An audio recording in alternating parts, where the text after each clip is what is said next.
Welcome back, Cedar Cliff. I'm Olivia DROZD. On today's segment of World News, we'll be celebrating Indigenous Peoples Day. On Monday, October 11th, President Biden has proclaimed the day as Indigenous Peoples Day.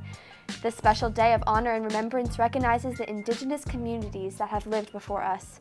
These communities have fought for years to gain recognition for their people. Across the globe in La Palma, Spain, a volcano continues to erupt after 3 consecutive weeks. The hot lava continues to spew and shows no signs of stopping anytime soon. Destruction of over 1,100 buildings have been reported. The last eruption of this volcano was 50 years ago and lasted over 3 weeks.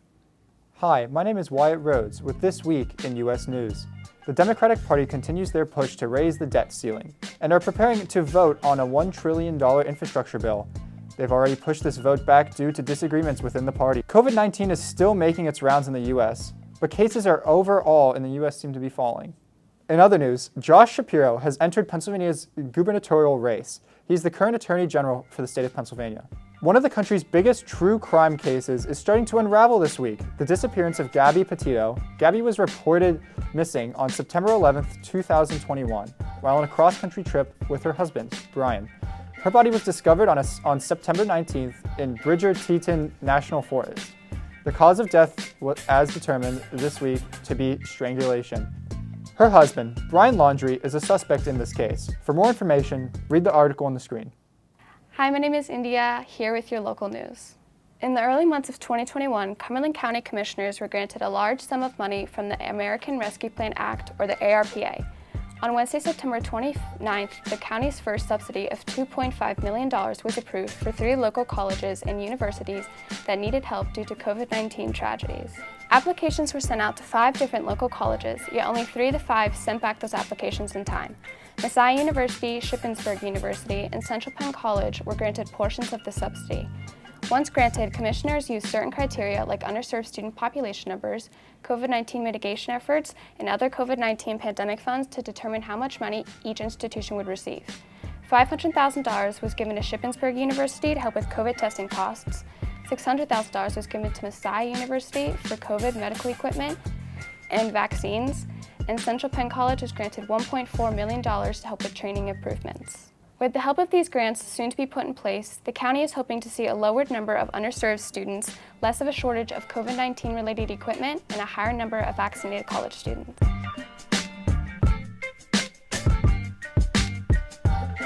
Hello, Cedar Cliff, and welcome back. I'm Olivia ARNDT to give you a rundown of this past week's school news. It's been a busy week here at Cedar Cliff for the Colts. To help you get into the school spirit for the weekend, Cedar Cliff had Spirit Week. Kicking it off on Tuesday was Athletes versus Mathletes, Wednesday Hawaiian, Thursday USA, and Friday was Class Colors. Saturday morning will be the PSATs. It will take approximately 2 hours and 10 minutes beginning at 9 a.m.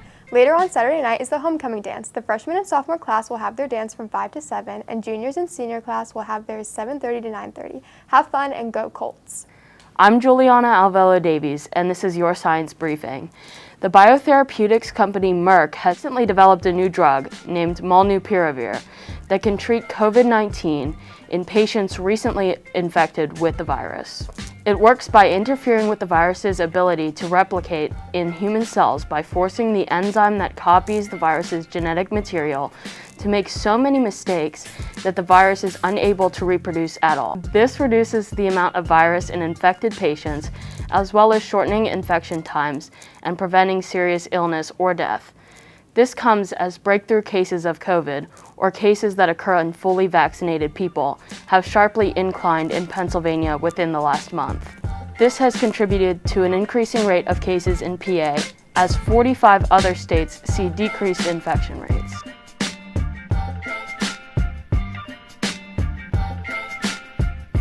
Hey guys, welcome back to another segment of Pop Culture with yours truly, Andrew BANIAGA. Last Saturday was a fun night for television. Celebrity Kim Kardashian hosted Saturday Night Live. She made lighthearted jokes and poked fun at certain topics such as her ex-husband, famed rapper Kanye, in her monologue.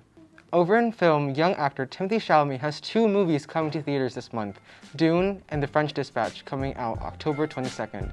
Over in music, Adele's making a big comeback with another album, first teasing it with projected number 30 on famous landmarks such as the Louvre and confirming it in the newest issue of Vogue magazine.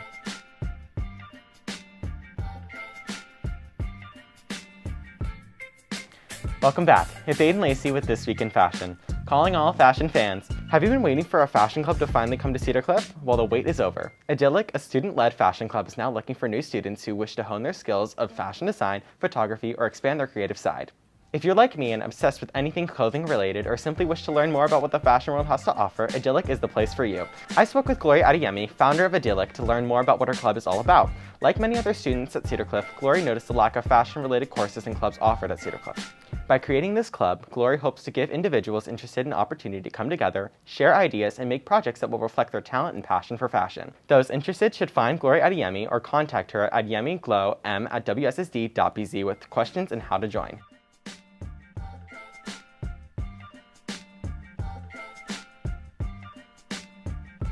Hi, I'm Tristan METHERELL, and welcome back to the music segment.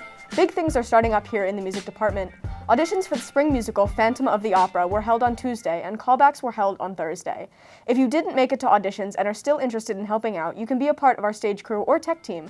See Mr. Topping if you have any questions.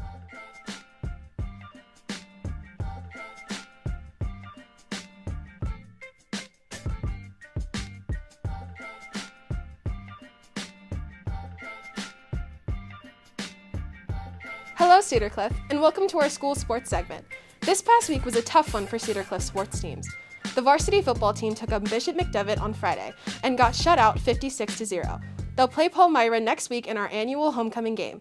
The student section theme will be a pink out. The girls' varsity field hockey team played 3 games this past week. The girls took a tough 4-0 loss to Central Dauphin on Monday, but fought back on Tuesday to beat Chambersburg 4-0. On Thursday, they dropped a close 1-0 game versus Hempfield. Both the boys and girls soccer teams were in action this past week. The varsity boys lost their first game against Cumberland Valley on Monday and their second against Redland on Thursday. They'll play 3 of their last 4 games this week, looking to close out their season with some wins. On Monday, the varsity girls took on Cumberland Valley and were defeated 6-0. However, they bounced back on Friday with a 2-1 win against Susquehanna. They will play their final game against Chambersburg on Wednesday. The girls' volleyball team got a win in their lone game versus Chambersburg.